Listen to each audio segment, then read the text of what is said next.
Hey guys, thanks for trying science again. Today we're going to be continuing on with our digestion, nutrients, and talking especially about sugar. Don't forget you've got some upcoming things to do in Schoology.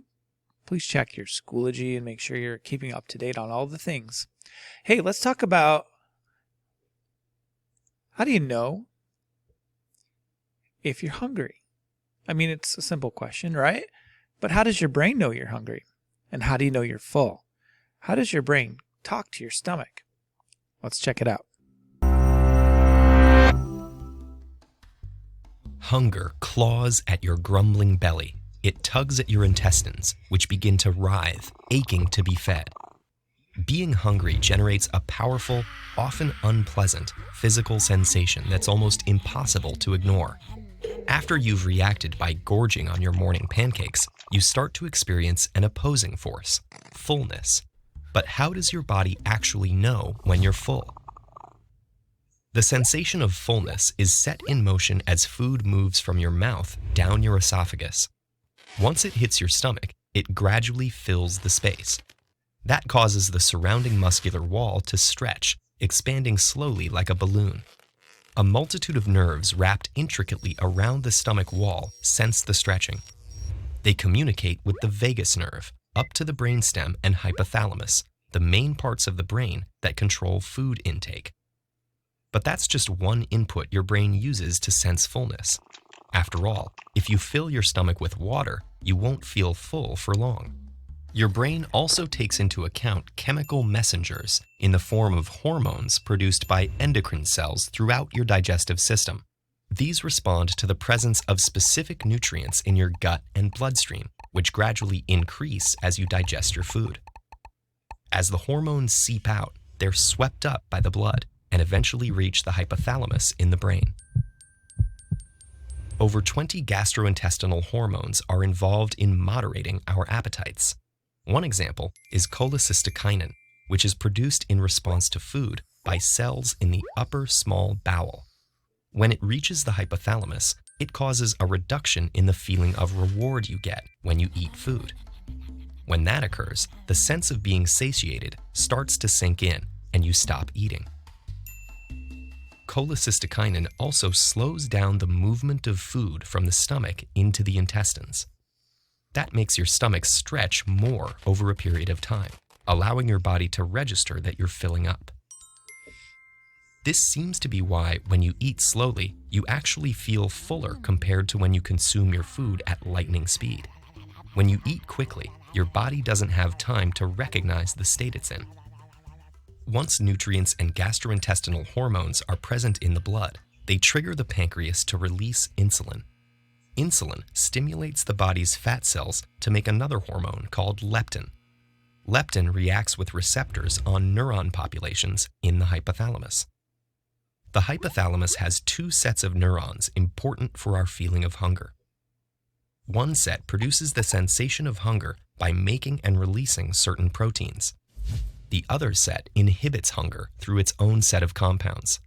Leptin inhibits the hypothalamus neurons that drive food intake and stimulates the neurons that suppress it. By this point, your body has reached peak fullness. Through the constant exchange of information between hormones, the vagus nerve, the brainstem, and the different portions of hypothalamus, your brain gets the signal that you've eaten enough. Let's pause here because some people don't know what hormones are. So let's quickly go back. Hormones are chemical messages that one part of the body makes and sends to another. An example could be adrenaline. Adrenaline messages are sent from glands that make your heart beat faster in the case of an emergency, so you get out of there quick and you scoot. This hormone, called leptin, comes from this part of your digestive system up to the brain and tells the brain to slow down and stop. So if you want to think about hormones as being messengers that tell your body to do something. And different foods have different nutrients, triggering different hormones in different amounts. So sometimes you feel more full than others. Depends what kind of food it is. Let's check it out. Eaten enough. Researchers have discovered that some foods produce more long-lasting fullness than others. For instance, boiled potatoes are ranked as some of the most hunger-satisfying foods, while croissants are particularly unsatisfying. In general, foods with more protein, fiber, and water tend to keep hunger at bay for longer. But feeling full won't last forever. After a few hours, your gut and brain begin their conversation again. Your empty stomach produces other hormones, such as ghrelin, that increase the activity of the hunger-causing nerve cells in the hypothalamus. Eventually, the growling beast of hunger is reawakened. Luckily, there's a dependable antidote for that.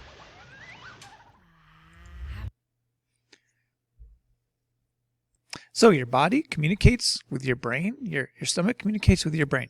Interesting. I wonder if there's anything that could interfere with that talk. Hey, let's take a look at this. Last time we looked at food labels, and we decided, are foods healthy or not so healthy? Let's take a look at yogurt. You might think it's a great breakfast choice, but let's look at our ingredients. First ingredient is some good old cultured, pasteurized, grade A, low-fat milk. That sounds pretty good. The second ingredient is the second largest item in the yogurt. Hey, it's sugar. This has a lot of sugar in it. Let's see how much sugar. 26 grams. I don't know about you, but the last time I measured something in grams, I was way back in middle school. So how much is a gram? Well, it turns out that 1 teaspoon, the small spoons in your silverware drawer there, 1 teaspoon of sugar is 4 grams. So if you think about it in scoops, it might make more sense. Let's see how many scoops of sugar is in our yogurt.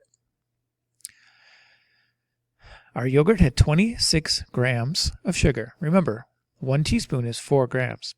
6 times 4 is 24, so there's over 6 teaspoons in one small yogurt pack. That's a lot of sugar. Is it more of a breakfast, or is it really more of a dessert? And what's so bad about sugar anyway? I mean, it's not so bad to have a little sweetness in your foods, is it? Well, let's take a look and see what are some of the side effects of eating too much sugar. Let's check it out. A lot of talk lately about sugar being bad for you, which is a bummer because sugar is the best, right? I mean, who doesn't like sweetness? You can hate on any other taste and it's totally understandable. Bitterness, sourness, saltiness, umami. Yeah, that's right, umami. Apparently it's a taste. And you know what?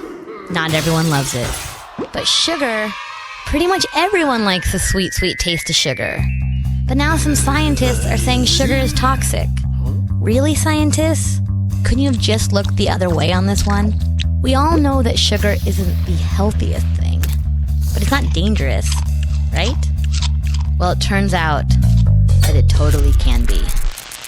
Here's a sad statistic. For the first time in history, U.S. children are not expected to live longer than their parents. Why? A lot of it has to do with the fact that cases of obesity, type 2 diabetes, and heart disease are through the roof. There's another sad statistic. Today, 1 out of every 3 U.S. adults is obese. Not overweight, obese. 1 in 3. But what does this have to do with sugar?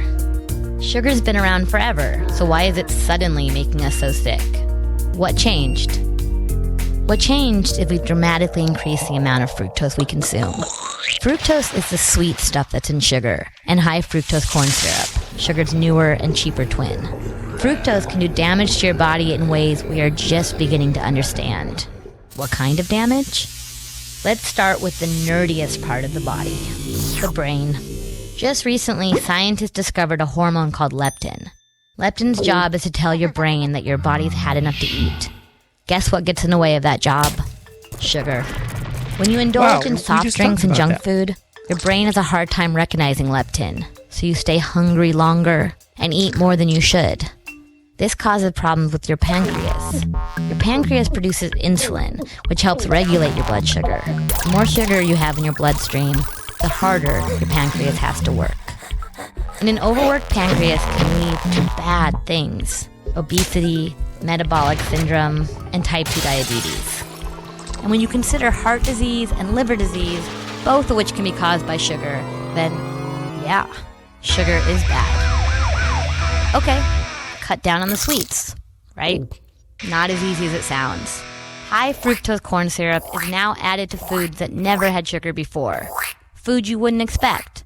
And In fact, a recent study found that 80% of the food items in America now contain added sugar. 80%. 80%? But, like a good raincoat, this trend is reversible.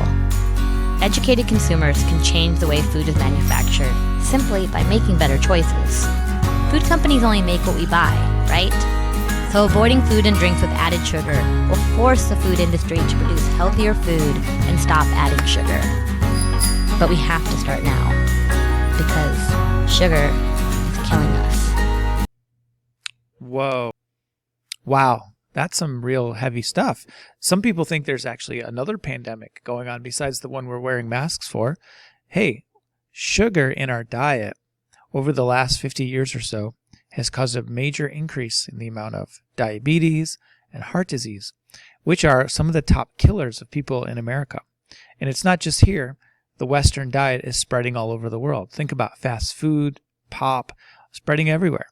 And the amount of sugar in our foods sometimes is hidden from us as well. Let's take a look at some different kinds of foods and see if you can guess how much sugar they contain. One chocolate milk, like you'd get in the cafeteria, about a cup. How many scoops of sugar do you think are in there? Remember, 1 scoop is 4 grams.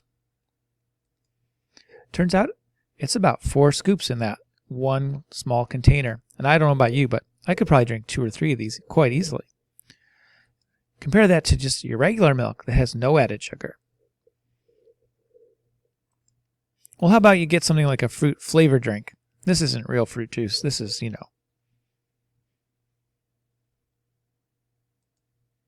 wow, 18 teaspoons of added sugar. Think about that. Just drinking 1 bottle gives you that many scoops of sugar. You'd never eat that much sugar at one sitting. How about a large slushie?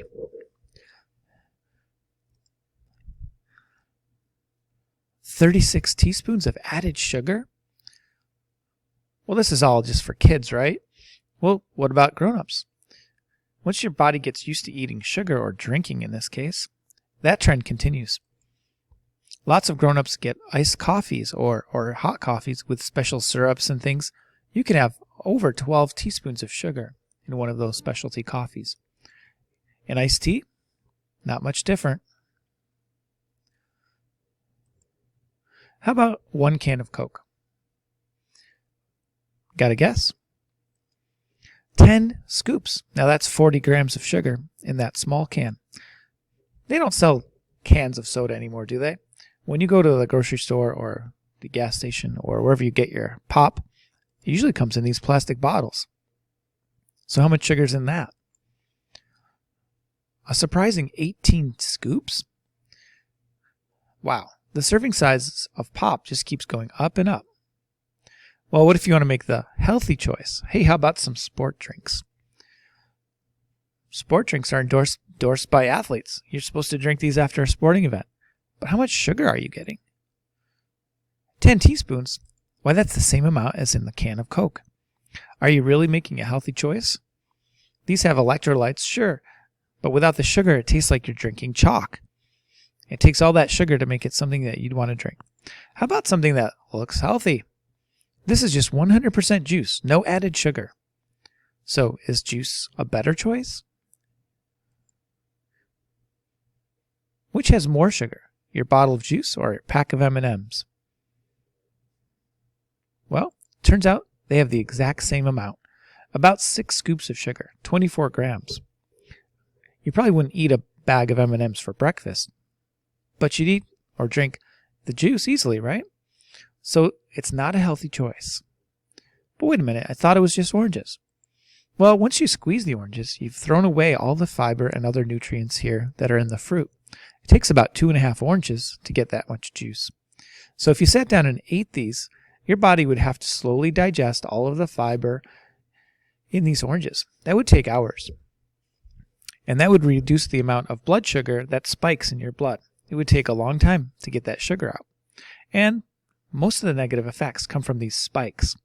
So drinking just juice means you've just taken all the juice out. You drink it down quickly. Your blood sugar spikes up quite high. And that's where the problems come in. So avoid fruit juices. They have just as much sugar as most colas. So this all comes down to, well, how much sugar should we have? Turns out there's really no recommended amount by the, at least by the United States nutritional standards. And most adults are getting a huge amount of sugar, as you can guess. Our recommended daily limit by the World Health Organization is about 25 grams or 6 scoops about of sugar. Now, if you have that orange juice, you've already had your daily limit. So think about that. Next time you choose to eat foods, or especially drinks, the best thing you can do is cut out all the sugary drinks, including the fruit juices. So what have we learned? If you're doing this as a school assignment, I've put a discussion question in your Schoology called Sugar, What Have We Learned? Go ahead and make a comment in there and talk about something that you learned about sugar today, some of the dangers, some of the things to watch out for. And interestingly enough, a lot of sugar is being added to foods you wouldn't think it would be in. Breads, cereals, nutrition bars, things labeled all natural, yogurt. The amount of sugar is pretty staggering. So read those food labels. All right, let's take a quick look at our project coming up in the digestive system. You're going to make a cartoon-style display, kind of like the one in the background here. And make sure you label and describe the different parts of the digestive system. Here are some different examples of things you could talk about, like what happens to food in the mouth, esophagus, stomach, small and large intestine, or some of the other organs that are helping. It's going to look like either like a poster or a cartoon strip or a stop-motion video or a pamphlet or a flip book, whatever you want. Just make sure you read the directions carefully in Schoology, and good luck. Well, guys, thanks for trying science today. Hope you learned something, and I'll see you on the next one. Bye for now.